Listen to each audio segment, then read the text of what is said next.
தலைவர் அவர்கள் வாழ்ந்த வீட்டில் ஒரு கட்டணம் அமைப்பதற்கு உரிமை சகோதரி அவர்களுக்கு உறுத்திருந்தால் நாங்கள் அனுமதியை மறுக்க முடியாது. காலத்தில் எவ்வாறு இருந்ததோ அந்த காணியில் கட்டணம் எவ்வாறு இருந்ததோ அதே மாதிரி ஒரு கட்டணத்தை நீங்கள் உருவாக்கி கொள்ளுங்கள். தலைவர் அவர்கள் வாழ்ந்த வீடை ஒத்த ஒரு கட்டணம் செய்யப்பட்டு சிறையில் அடைக்கப்பட்டு பாரிய தண்டனைகள் அரசியல் கைதிகள் விவகாரம் தொடர்பாகவும் இந்த பயங்கரவாத தடை சட்டம் தனது நிலைப்பாட்டினை இருந்ததை விட மிக மோசமான ஒரு பயங்கரவாத தடை சட்டம் மூலம் தங்களது இருப்பை நிலைநிறுத்திக் கொள்ள பார்க்கின்றதா மக்களால் நிராகரிக்கப்பட்ட உறுப்பினர்களை தான் அதிகமாக இந்த பிரஜாசக்தி அமைப்பு. வணக்கம் வினோயன். வணக்கம் மோகன்ராஜ். என்ன கதை இலங்கையில் என்ன நடக்குது? இலங்கையில் பல பல விடயங்கள் நடந்து வருது. அதிலே யாழ் வல்வட்டித்துறை பகுதியில் தலைவர் வேலுப்பிள்ளை பிரபாகரன் அவர்கள் வாழ்ந்த வீடு தொடர்பான ஒரு சர்ச்சை ஒன்று எழுந்துள்ளது. நேற்றைய தினம் மாதாந்த கூட்டம் நடைபெற்றிருக்கிறது. அதாவது தாய் மாதம் 30ஆம் தேதி நகரசபை வல்வட்டித்துறை நகரசபையின் மாதாந்த கூட்டம் நடைபெற்றிருந்தது. அப்ப இந்த நகரசபை கூட்டத்தில் ஒரு முக்கியமான விடயமாக கலந்து ஆலோசிக்கப்பட்ட விடயம் என்னென்று பார்த்தால், தலைவர் அவர்கள் வாழ்ந்த வீட்டில் ஒரு கட்டணம் அமைப்பதற்கு உரிமை கோரியிருக்கிறார். யார் என்று பார்த்தால் தலைவர்களுடைய சகோதரி ஜெகதீஸ்வரி அவர்கள். அப்ப இது தொடர்பான ஒரு அனுமதி கொடுப்பது தொடர்பான ஒரு கலந்துரையாடலாகவே இதை நான் கருதி கொள்ளலாம்.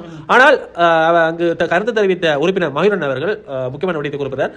சகோதரி அவர்களுக்கு உறுத்திருந்தால் நாங்கள் அனுமதியை மறுக்க முடியாது. ஆனால் ஒரு வேண்டுகோளை மக்கள் சார்பில் விடுக்கலாம். அப்ப விடயமாக இருப்பதனால் அல்லது மக்கள் தலைவருடைய வீடுதான் என்று எண்ணிக்கொண்டிருக்கின்ற சூழ்நிலையில கடந்த காலத்தில் எவ்வாறு இருந்ததோ அந்த காணியில் கட்டணம் எவ்வாறு இருந்ததோ அதே மாதிரி ஒரு கட்டணத்தை நீங்கள் உருவாக்கி கொள்ளுங்கள் என்ற ஒரு ஆலோசனை அல்லது ஒரு வேண்டுகோளை விடுக்கலாம் என்ற ரீதியில் சபை சார்ந்த ஒரு முன்னெடுப்பை அவர் எடுத்திருந்தார். அதுக்கு சபை சார்ந்தவர்களும் ஓகே சொல்லி தீர்மானம் நிறைவேற்றப்பட்டிருக்கு. நிஜமாக இந்த வளாகம் தொடர்பாக இன்னொரு விடயத்தை பார்க்க வேண்டிய தேவை வேண்டும் இருக்கும். இது தமிழ் மக்களால் முக்கியமான ஒரு இடமாக பார்க்கப்படுகின்றது. தமிழ் மக்களால் மாத்திரமன்றி தென்னிலங்கையில் வாழும் சிங்கள மக்களாலும் சரி, இந்தியாவில் இருந்தாலும் சரி, புலம்பெயர் தேசங்களில் வாழும் மக்களாக இருந்தாலும் சரி, இந்த இலங்கைக்கு வருவாங்க. இலங்கையிலே வடபுலத்துக்கு வரும்போது இந்த வல்வட்டித்துறை பகுதிக்கு சென்று இந்த காணியினை தரிசித்து செல்வதும் சென்று கண்காணித்து செல்வதுமாக ஒரு நிகழ்வு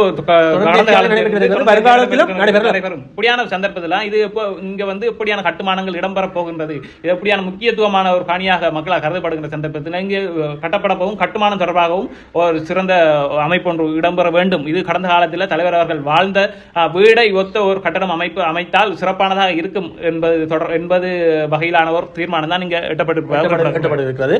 குறிப்பாக கடந்த காலத்திலும் இப்பொழுதும் சரி அந்த இடத்துல ஒரு நூலகத்தை உருவாக்கி கொள்ளணும் அல்லது அதில் ஒரு கோயில் ஒன்று கட்ட வேண்டும் என்ற பல்வேறுபட்ட சர்ச்சைகள் எழுதப்பட்டு வருகிறது.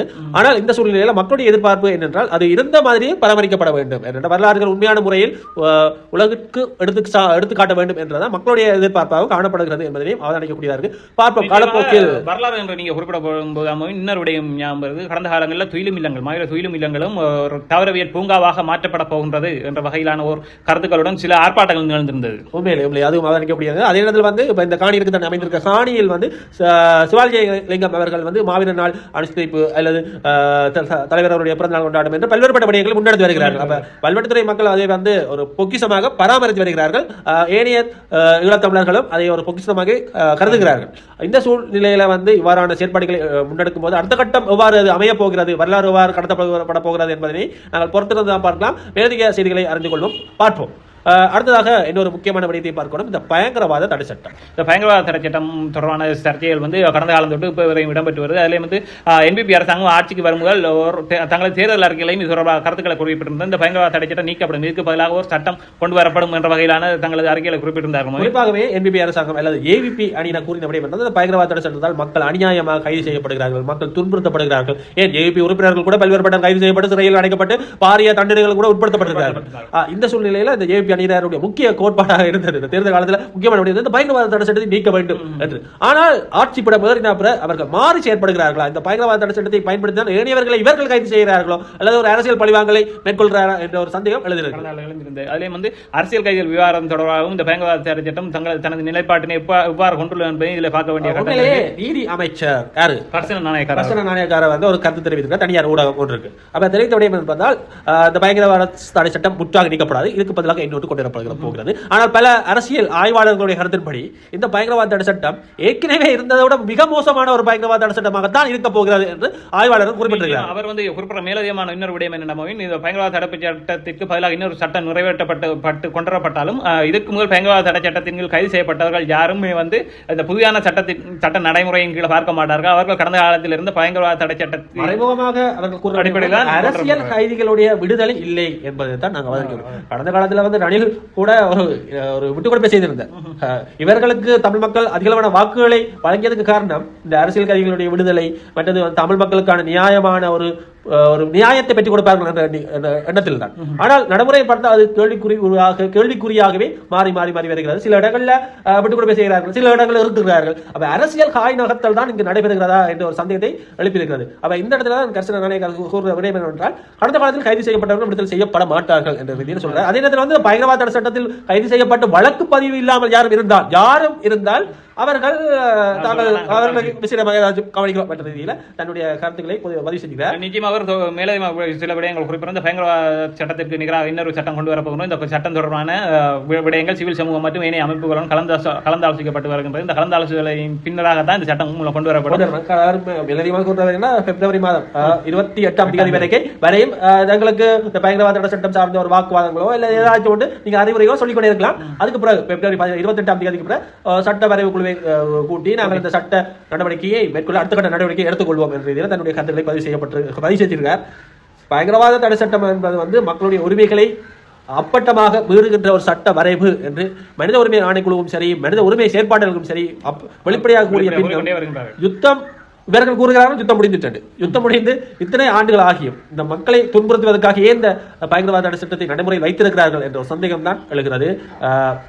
யுத்த மௌனிப்புக்கு பின்னும் மக்களை துன்புறுத்துவதற்காகத்தான் இந்த பயங்கரவாத சட்டம் இருக்கிறதா என்ற ஒரு சந்தேகத்தை எழுப்புகிறது இந்த சூழ்நிலை. அடுத்ததாக இன்னொரு முக்கியமான விடயத்தை பார்க்க வேண்டும் என்னவென்று பார்த்தால் பிரஜாசக்தி. இந்த பிரஜாசக்தி திட்டம் என்பது உங்களுக்கு எல்லாருக்கும் அறிஞ்ச விடயம் தான். குறிப்பிட்ட ஒரு காலமாக பிரஜாசக்தி என்ற விடயம் மிகவும் தீவிரமாக சூடுபிடித்த வண்ணமாக காணப்படுது. அதில் உள்ளூராட்சி மன்றங்களுக்கு நிகராக ஓர் அமைப்பை இந்த பிரஜாசக்தி மூலம் என்பிபி அரசாங்கம் அதாவது ஜேபி உண்டாக்கி இருக்கின்றதா, தங்களது நிலைப்பை தமிழ் மக்கள் மத்தியில் முக்கியமாக தமிழ் மக்கள் மத்தியில் நிலைக்க செய்வதற்காக, அதாவது தங்களால் ஆட்சி செய்ய முடியாத சபைகளில் இந்த உள்ளூராட்சி சபைகளில் இந்த பிரஜாசக்தி மூலம் தங்களது இருப்பை நிலைநிறுத்திக் கொள்ள பார்க்கின்றதா என்பிபி என்ற ஒரு கேள்வி எழுந்திருக்கின்றது. இது தொடர்பான ஒரு கருத்து தெரிவிக்கையில் யார் என்று பார்த்தால் அரசியல் ஆய்வாளர் ஜோதிலிங்கம் அவர்கள் கருத்து ஒன்று தெரிவித்திருக்கிறார். இந்த பிரஜாசக்தியை இவர்கள் எவ்வாறு அறிமுகப்படுத்தியிருக்கிறார்கள், வறுமை ஒழிப்பு கீழ் அடிமட்ட மக்களையும் வறுமை ஒழிப்பு அந்த அடிமட்ட மக்களையும் அரசியல் ரீதியாக உள்ளியத்தலுக்காகத்தான் இந்த பிரஜாசக்தி முறை உருவாக்கப்பட்டிருக்கிறது என்ற ரீதியாக தன்னுடைய கருத்துக்கள் தெரிவித்திருக்கிறார். இது தமிழ் மக்களுடைய தமிழ் தேசிய உணர்வை வேரோடு இல்லாமல் ஆக்கக்கூடிய ஒரு சந்தர்ப்பத்தை உருவாக்கக்கூடிய ஒன்று என்று அவர் தன்னுடைய விவாதத்தை முன்வைத்திருக்கிறார். அது மட்டும் இல்லாமல் இன்னொரு முக்கியமான விடயத்தை சொல்கிறார். எம்பிபி அரசாங்கமானது மக்களால் தெரிவு செய்யப்பட்ட தலைவர்களை தட்டிவிட்டு தங்களுடைய கட்சிக்கு சார்பானவர்களை தான் இதுக்கு தலைவராக நியமிக்கிறார்கள். இதுக்கு சார்பானவர்கள் இந்த பிரஜாசக்தி கடந்த காலங்களில் குறிப்பிட்ட மக்களால் தெரிவு செய்யப்பட்ட உறுப்பினர்கள் இருக்க ஏனையவர்களை மக்களால் நிராகரிக்கப்பட்ட உறுப்பினர்களை தான் அதிகமாக இந்த பிரஜாசக்தி